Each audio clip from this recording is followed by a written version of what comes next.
today's Toy Spot, we are having a look at the Hasbro Marvel Legends series Dormammu wave. This is movie Doctor Strange. I'm sure many would agree, for people picking up movie-themed figures, this is the figure that you would want to get from this wave. He does come with the lower alternate, the other leg that we need for Dormammu, so at least he can stand. Comes with a pair of interchangeable hands, and of course also comes with his shield-like magic spell there, magic cast there. On the side, Benedict Cumberbatch as Doctor Strange on both sides also. I think he's a perfect fit for Doctor Strange. Haven't seen the movie yet, but looking forward to checking that out. The back of the package features not only Doctor Strange, but also the variant. Not really quite a variant because he doesn't have the cape and he's got a few things different to him. But the slightly translucent Astral Doctor Strange is also available in this set. The read-up says the Sorcerer Supreme combats evil using many forms. Down below, collect all 8 figures if you want to build the completed Dormammu featured on the left side there.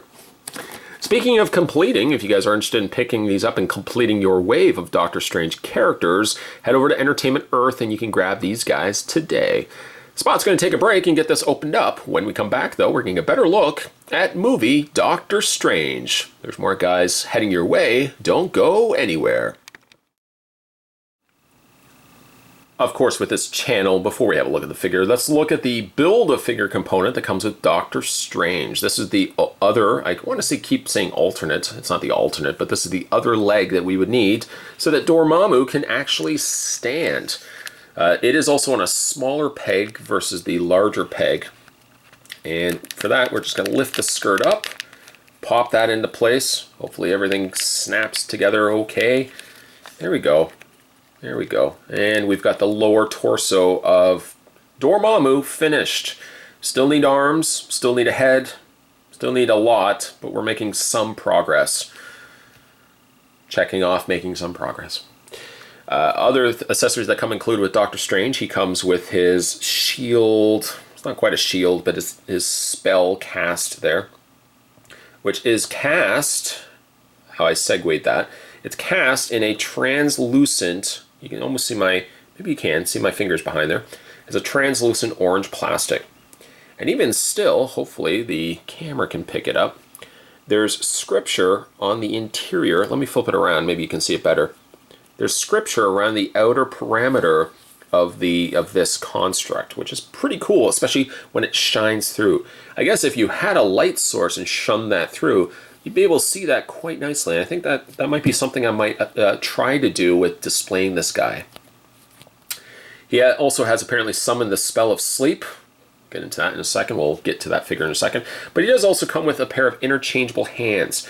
Hands better suited for looking as if he's casting spells or about to summon a spell. Probably how I'm going to likely display him. Let's go ahead and pick up the figure. Wake up there, Doc. The figure itself is great. I think it actually turned out quite well. Now, you go in with Marvel Legends a lot of times with not rose-colored glasses, but maybe certain somewhat understandings that movie tie-in figures don't 100% look like the source material. Countless times we've looked at, the likes of a Black Widow, Captain America, even a Thor, and none of them really have looked solid like the actors that portray them. Quite the contrary, I feel, when it comes to movie Doctor Strange here. I think that's quite a good resemblance of Benedict Cumberbatch as, of course, the Dear Doctor. The head sculpt is quite good. The paint is also quite good. More of a rosy colored flesh tone. He's got the grays there on the side of his hair, masked a little bit by the collar and the shoulder area of his cape. But I think very well done. Well done, Hasbro. Again, these paint applications that they've been doing to their figures lately have really, really impressed me. By the way, let's just slide this in. By the way, the little handle on the back of this is how you attach it to his hand. And you can either attach it to the left or attach it to the right, whatever is your preference. You can put that one up like this. Then, of course, you can go ahead and grab the hand. I want to show you guys this just in case I forget. Pop the hand in. And again, you can get yourself a pretty good looking pretty good, decent looking pose out of this figure. All right, so now that I'm definitely not going to forget about talking about that because we've touched base on it, let's have a look at some of the other elements that I like about the character or about this figure.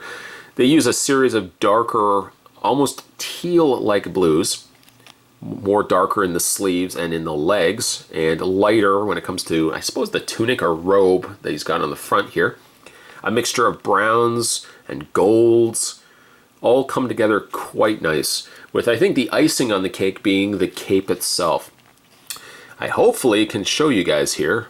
There's a texture that they've applied to the inside sculpt of the cape. So it's not just simply a matte plastic or just a smooth, undetailed surface.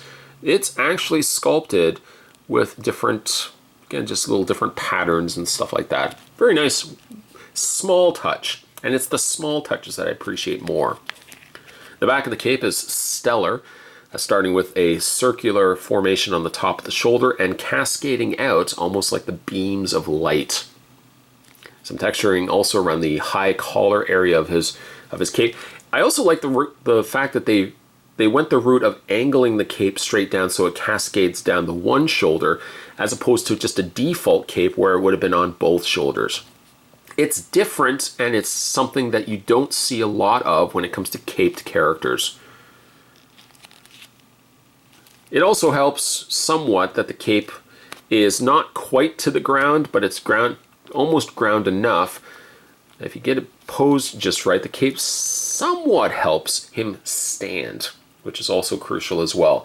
Luckily, though, at least he has peg holes in the undersides of his feet, so if you can't get him to stand properly, just get yourself a display stand, pop him on that, and you're good to go. When it comes to his posability, Doctor Strange's head is on a ball joint, a hinge on the neck. Hinged shoulders, obviously this side's not so bad for rotating and moving out the arms. This arm, as you could probably expect it, the more you move it up, the more this shoulder wants to keep it down. There's a rotation on the bicep, double hinged elbows, rotation and hinge on the hands. He has a waist swivel, although he doesn't have, well, he has a crunch and a waist swivel. It's all kind of primarily on one joint, as opposed to doing two. So, I mean, you can get some extra poses out of that, what you would normally not get from just a straight standard waist swivel. Legs go forward and back, little limited as you could probably expect it. He has a top swivel thigh cut, which allows the leg to rotate, a double hinged knee, which also allows the knees to bend. That's how joints work. And he also has a bend at the ankle, allowing also for ankle pivot. You could probably get some pretty decent poses out of this guy, despite the fact that on the one side, you can be a little bit more limited on posability options. Oh, by the way, you know what? Let's bring him in as well. There's Carl. Him and Carl. Just keep thinking Walking Dead. The two look great side by side, and obviously that these are the more movie-inspired characters. These are probably going to be how I'm going to be displaying them together. The other comic characters, with Marvel Legends at least, I tend to group those in different shelves, and I kind of keep the movie lines together. The Carl was okay for what it needed to be. I mean, the colors primarily are more muted, darker greens and beiges and stuff like that. The Captain America, the Doctor Strange, just by default of the way his costume's designed, of course, presents a much more brighter contrast of nice rich colors.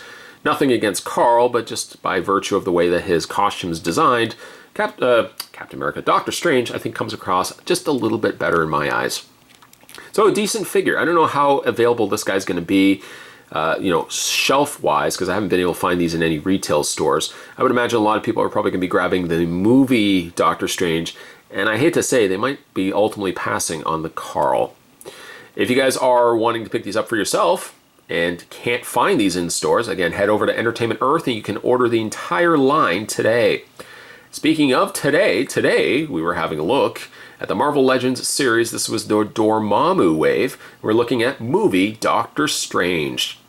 Stay tuned, guys. Spot's going to have, of course, more reviews heading your way. I think we got like another 4 figures to go through before we finish a completed Dormammu. Stay tuned for that. As always, thanks for watching. See you next time.